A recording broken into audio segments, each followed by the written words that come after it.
Vamos a hablar del prejuicio y la discriminación.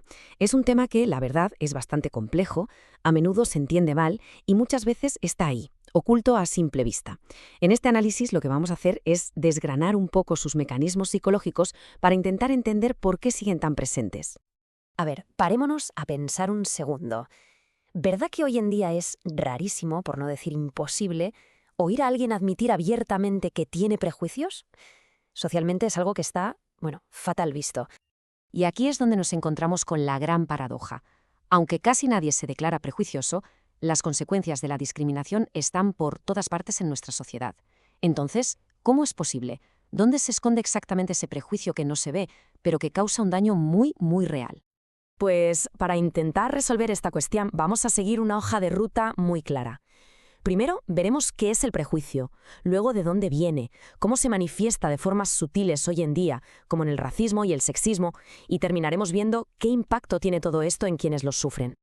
Muy bien, pues vamos a meternos de lleno. Para empezar, lo primero es tener una definición sólida. ¿Qué es exactamente el prejuicio desde el punto de vista de la psicología social? Esta es la definición clásica, la de Gordon Allport de 1954, y es la base de todo. Hay que fijarse bien en las palabras clave: antipatía, generalización inflexible y pertenencia a un grupo. O sea, no hablamos de una opinión personal sobre alguien en concreto, sino de un sentimiento negativo que se activa solo por el hecho de que esa persona pertenece a un colectivo. Ahora viene lo interesante, y es cómo la psicología moderna ha ido un pasito más allá. Autores como Mackey y Smith proponen que el prejuicio no es solo un pensamiento frío, una actitud sin más, sino que es una emoción social.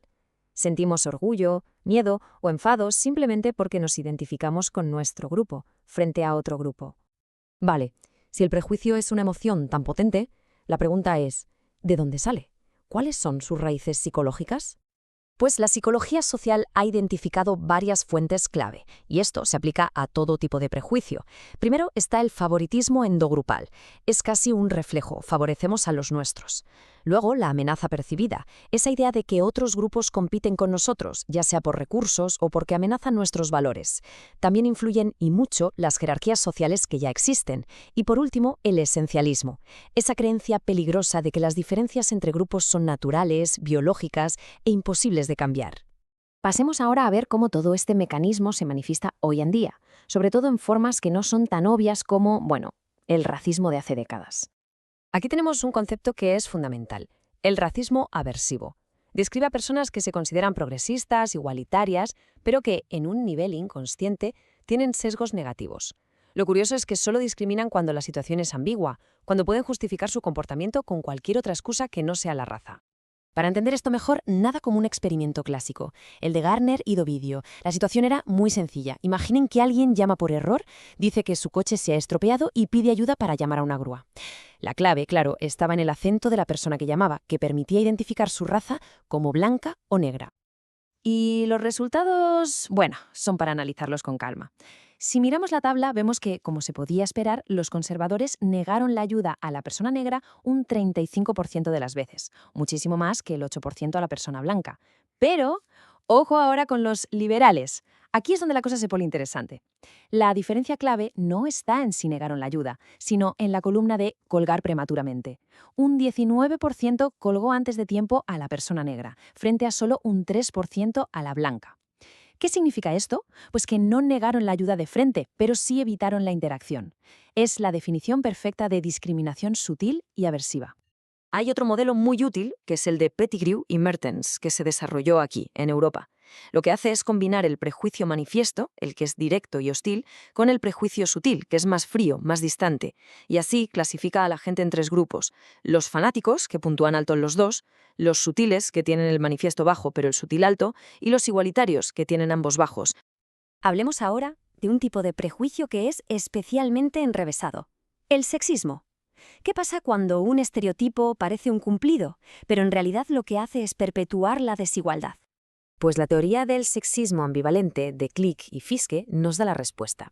Básicamente propone que el sexismo tiene dos caras que se complementan. Una es la hostil, la que todo el mundo reconoce, y la otra es la benevolente, que se disfraza de halago. Y esta diapositiva lo ilustra a la perfección. El sexismo hostil es el agresivo, el que desconfía. El benevolente, en cambio, suena hasta caballeroso. es el que pone a las mujeres en un pedestal. Pero claro, es un pedestal que las define como puras, débiles y necesitadas de protección, reforzando así los roles de género de toda la vida. Y aquí está el punto clave, que nadie se equivoque. El sexismo benevolente es muy dañino. Las investigaciones lo han relacionado directamente con una mayor aceptación de la violencia de género y el acoso sexual. ¿Por qué? Porque crea un marco en el que se justifica el control sobre las mujeres con la excusa de la protección. Todo este sistema se apoya, según la teoría, en 3 pilares. Primero, el paternalismo, que asume que los hombres deben dominar y proteger. Segundo, la diferenciación de género, que asigna roles complementarios, pero desiguales. Y tercero, la heterosexualidad, que en su lado hostil ve la sexualidad de la mujer como una herramienta de poder, y en su lado benevolente ensalza el amor romántico como si fuera el fin último para una mujer. Bueno, ya hemos analizado qué es el prejuicio y cómo funciona, pero ahora toca cambiar la perspectiva. ¿Qué pasa con las personas que lo sufren día a día? ¿Cuál es el coste psicológico, ese peso invisible de ser el objetivo constante de estos sesgos? Aquí los datos son, demoledores. Un metaanálisis enorme de Schmid y su equipo, con más de 150.000 personas, encontró una relación directa y clarísima: a mayor discriminación percibida, menor bienestar. Y esto se traduce en cosas muy concretas: menos autoestima, menos satisfacción con la vida y más niveles de depresión y ansiedad. El daño no es teórico, es real y se puede medir. Para hacer frente a esta carga psicológica tan grande, las personas pueden tirar de 2 grandes tipos de estrategias: las que se centran en la respuesta individual, de uno mismo, y las que se basan en la acción colectiva, en grupo. Las estrategias individuales lo que buscan es proteger el yo. Por ejemplo, atribuir un fracaso al prejuicio de otro puede salvar tu autoestima en ese momento. Pero claro, otras estrategias, como ocultar tu identidad para evitar el estigma, pues tienen un coste enorme en estrés y ansiedad. Las estrategias colectivas, en cambio, buscan cambiar la situación para todo el grupo. Nacen de sentir una injusticia compartida y pueden generar un sentimiento muy fuerte de empoderamiento y de pertenencia. Y todo esto nos lleva al último punto, a una reflexión final sobre nosotros mismos. En psicología social hay un concepto llamado realismo ingenuo.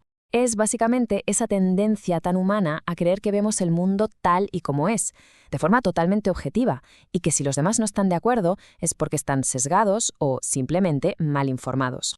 Así que vamos a terminar con una pregunta para darle vueltas. Si nuestro cerebro está, de alguna manera, programado para pensar que nuestra visión es la correcta, la objetiva, ¿qué hace falta para que reconozcamos que, quizás, nosotros también tenemos puntos ciegos? ¿Cómo podemos desafiar ese realismo ingenuo para empezar a desmontar los prejuicios que ni siquiera sabemos que tenemos?